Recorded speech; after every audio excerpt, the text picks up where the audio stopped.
have ever seen, and is legitimately my worst nightmare. But then it ends up just being absolutely absurd, so I don't feel too bad about it. Yeah. So yeah, and the movie Life. You ever heard about the movie Life with Ryan Reynolds and Jake Gyllenhaal? I've heard about it, but I haven't watched it. Hardcore fuck that movie. I have only seen it one time. I cried and was like, this is my nightmare incarnate.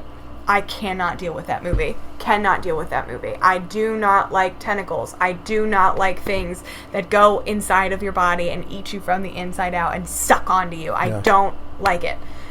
So I invite you to watch that movie on your own time, but I will 100% tell you I cannot deal with that movie. Good to know.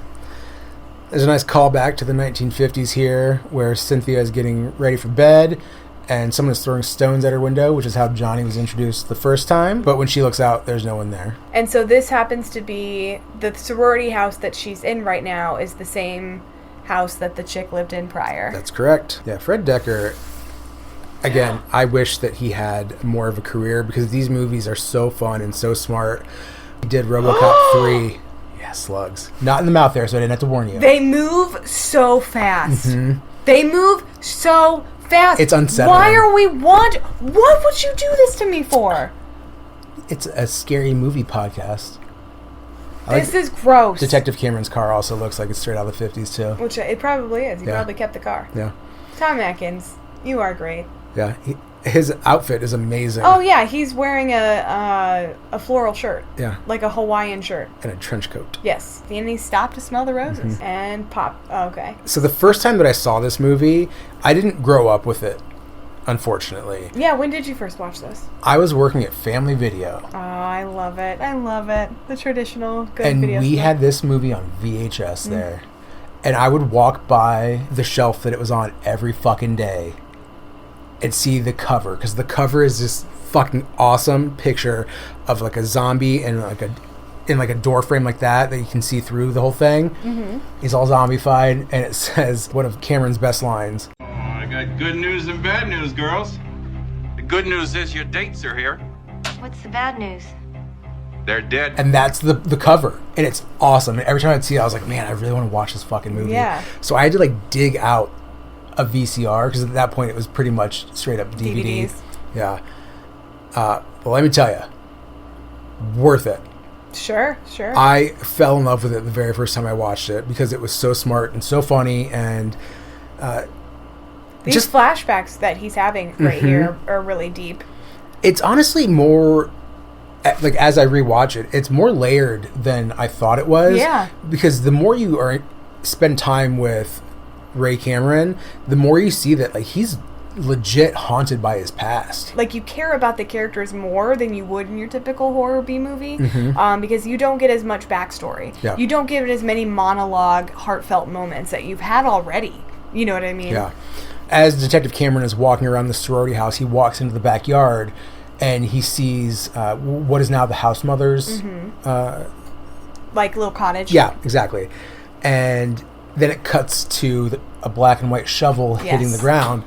And then bodies being wrapped in plastic. Another detective comes up to Cameron and says, like, what are you doing here? And he's like, oh, just thinking about, the massacre 27 years ago. And he was like, yeah, that guy disappeared and hasn't been seen since. So it's implied very strongly that Cameron killed him, buried him, hid it. Now Brad is getting shitty with JC and Chris because of everything that happened so far. A corpse did show up at the sorority house, which is not where it was supposed to go. Yep. So it's he's a little pissed. Yeah. And it gets super shitty right here. And the thing is, it's interesting because Brad's like, you scared the shit out of the girls. Mm-hmm. And it's like, that's not what you would expect. Not my expectation from him. Yeah. Like, that moment of, and I don't know if maybe he just so happens to, like, care. Oh, just kidding. He doesn't. He doesn't give two shits. No. Well, JC gives him a good line. He's like, if you got a problem with it, why don't you go goose step somewhere? Okay. So, like, Nazi walk. Oh. Yeah. Shit, that's so gross. He's full on calling him out for being Aryan Nation child. Yeah. Because that's what Brad looks like. Love that so much. So Brad kicks JC's crutches out, knocks him over. And then goes to Cindy and says, "Let's go, babe." And she does the fantastic winding out her middle finger. Yes, thank you. Which a lot of you have probably seen in Guardians of the Galaxy, the first one, because Chris Pratt's character does that. When Sorry, I didn't know how this worked. Christopher Romero. James Carpenter Hooper. Yeah. And Detective Landis. That's fantastic. Yeah. And then the janitor is Mr. Miner, who is Steve Miner, who directed one of the Friday the 13th sequels. Oh, super cool. And he also directed and I think wrote the House films, which Fred Dekker also helped do the story for. So if you haven't seen the House films, ton of fun. Yeah, I haven't seen them. Very 80s. Cool. Yeah. We'll have to add it to the list. Yeah, definitely. There's no slugs in those. Thank God. The thing was, it wasn't really headless. Like, it had a face, the face opened up. Mm-hmm. Like, that's the thing. It wasn't headless. The face was just open. Fred Dekker also worked a lot with Shane Black. That name sounds familiar. He's primarily known for the Lethal Weapon movies. Okay, I've never seen those. Yeah. I'm not a Mel Gibson fan. No, neither am I. Yeah. No, but also the Predator films were Shane There we Black. go. Yep, that's why. I really do like the Predator films, though. Those were good. But Shane Black also helped on writing the Monster Squad. Yeah. Yeah, so like I said, they worked together a lot. That's why I know that name. Yeah. Okay. Because we talked about Shane Black a lot. Yeah. Yeah, there's a whole group of like cult filmmakers around these movies that I wish really got more work. Yeah. Shane Black did do The Predator a couple years ago, which I did not think was very good, unfortunately, and Fred Dekker helped write that. Wait. The Predator is in with Adrian Brody? Not that one. Okay. Yeah, the one after Danny that. Trejo. I didn't see that one. Yeah, don't. I didn't even know there was another one. Yeah. I just know the one with Adrian Brody and Danny Trejo. Oh, I forgot Shane Black did Iron Man 3, too. Really? Yeah. I love Iron Man 3. Mm-hmm. That movie's great. Yeah. A lot of people don't like it. It's very Really? It's very kind of different than some of the other Iron Man movies. I think it was great. It really talked about Tony's anxiety after New York and, what he was dealing with. I thought it was great character development for him, especially because it did soften him. And we do see that in... Oh, shut up, Victoria. Me sitting here defending Tony Stark. There's also, you can't hear it, but there's a chittering sound effect when the alien slugs are moving around. So glad I can't hear that. Yeah. So glad I can't hear that. But now David Paymer's corpse is up and moving in the morgue, right past the attendant who was trying to get out of there, apparently. I do love that just no one paid attention to the fact that this naked, bloody corpse is walking around. That was a good little jump scare. It was. When the janitor is laughing at JC and Chris Miner. again, his line is screaming like banshees. And he is laughing at them, making fun of them, and then he jumps and screams like a banshee himself, so it's pretty perfect. Love a payphone. In the sorority house, there's a payphone. Yep. Oh, that was fantastic. It's Bradster. One of my favorite things about this movie is that it wastes zero time. It goes from... An hour 30. Okay. Oh, my God. When I went to FedEx on Saturday to get all those printouts, the FedEx guy was so damn funny. I walked in there and, sent him all the stuff that I needed, and, oh, that's gross. That's super gross. A nice zombified cat. That cat's face was eaten, and there was a worm crawling out of it. But the cat was still moving, but the face was eaten. So we are back in... Oh, finish your story. Oh, yeah. So the FedEx guys, I was standing there talking to him, and he's an older guy, and he's like, "Ma'am, have you ever worked in a taser factory?" And I was like, "What? No." And he goes, "'Cause you are just stunning." And I immediately was like, "Yes! That was awesome!" I said, "Give me another one." He goes, all right. He goes, "Did you work at Google?" And I said, "No." And he's like, "Oh, man, because you've been what I've been searching for my whole life." And I was like, "This is fantastic!" And so the chick behind him, she is just, ignore him. I was like, "No, this is great." I told him how I introduced myself to my partner the first time that I met him was a dad joke. And it was, "Hey, how do billboards talk? They sign, 'Hi, I'm Victoria.'" And so he high-fived me, said that was amazing. And so then I said, "Why didn't the warlock take his twin witches anywhere?" It's because you'd never tell which witch was which. So yeah, they were great. Love the guys, FedEx in Brooklyn. He's great. I looked you guys up in the student directory. I hope you don't mind. Not creepy at all, right? No. Just the fact that you can do that. And I do like this, where she goes to see JC and Chris, and he's like, okay, do you want to come in? And she goes, actually, can we just go for a walk? So it's really, I do appreciate a girl not going into two strange dudes' dorm room. I appreciate that was written in a way that... Yeah. It's weird how when you just do things in a movie, like, I don't know, there's something, like, the people who made this movie are good people, and you can tell. Yeah. Like, yeah. So before the scene, we were dropped back into Detective Cameron's apartment, and he is going over the case file of the homicide from 27 years ago. Before he gets a call to the lab where David Paymer's corpse has shown up again. Mm-hmm. And, of course, there's the dead janitor as well. Yep.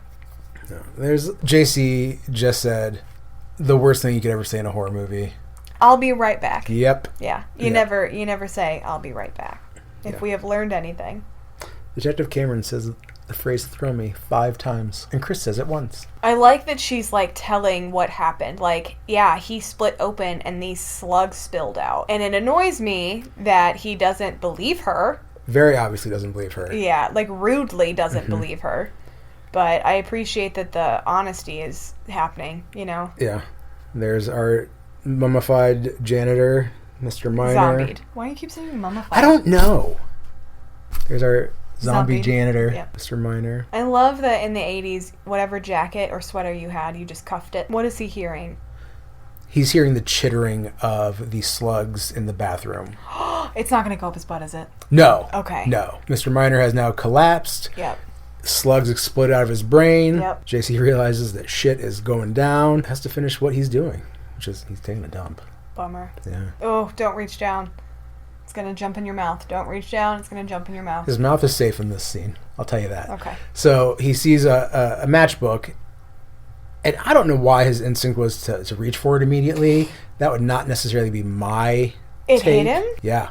It cruised by his fingers. Oh my god. Don't reach down for it. And if you do, grab it quickly. Yeah. Going slow is not a great call. So he caught it on fire. Yep. Realizes, very importantly, that is how you can kill them. Okay. And it's like... It like melts. Yeah. And it like foams. Yeah. It's honestly like when you... No, come on. It didn't go up him. You don't see anything. Go Monster Squad. So I didn't see it. Close your eyes. You're safe. As he's crawling away and you see the slug crawling towards him, there's graffiti on the wall that says "Go Monster Squad." Cool. Which that's the movie he would make next, obviously. That's awesome. Yeah. So we didn't fully see Chris gaslight Cynthia, but now she's sitting here saying, I don't know, I feel silly about the whole thing with the slugs. But then she asks Chris to the formal. Yeah. Which, cool, I guess. Still. Gross. I don't know. She seems... I just hate men. I just hate men so much. And so it bums me out because I would rather see her be a strong, independent woman. Wait. And, I believe it. Yeah. You know, because She gets a flamethrower.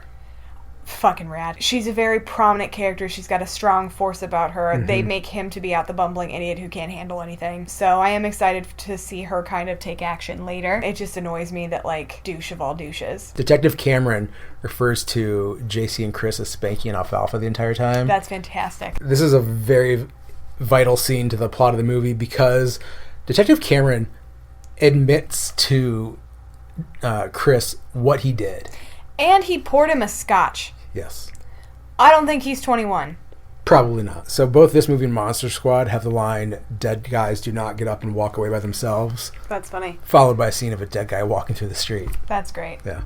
It's a little Fred Dekker signature, if you will. Neat. In the 2 movies he directed. 2 great movies. Yeah. Well, 1 really great movie, 1 that I'm a little annoyed about. Yeah, you know. He did actually fully write RoboCop 3 and direct it. Yeah, but we just need to bypass that. It's a bummer for that movie because I'm 90% certain that the problem was that the studio got involved a lot because Sin City was his big thing too. But like, RoboCop 3 doesn't appear to be like either one of these guys worked. Sure. If that makes sense. Yeah. Yeah. It's a huge bummer. Especially because RoboCop movies are a shitload of fun. Never saw those either. I'm not a robot person. Yeah, I'm not. That's the thing about it's sci-fi only. I can only do so much of it. Yeah. Aliens, I have a lot of fun with. I love UFOs. I love an alien storyline. What I don't care for time travel at all. Yeah, I don't care for time travel. I don't care for Robots. Yeah, robots. I don't care for robots. Like, remember when iRobot came out? There were a bunch of robot movies coming around the same time. It's not my bag, man. Like, I think it's cool. I think sci-fi does have a lot of good storylines. Robots is a really cool thing if you do it right. You know what I mean? It's just not my bag. Time travel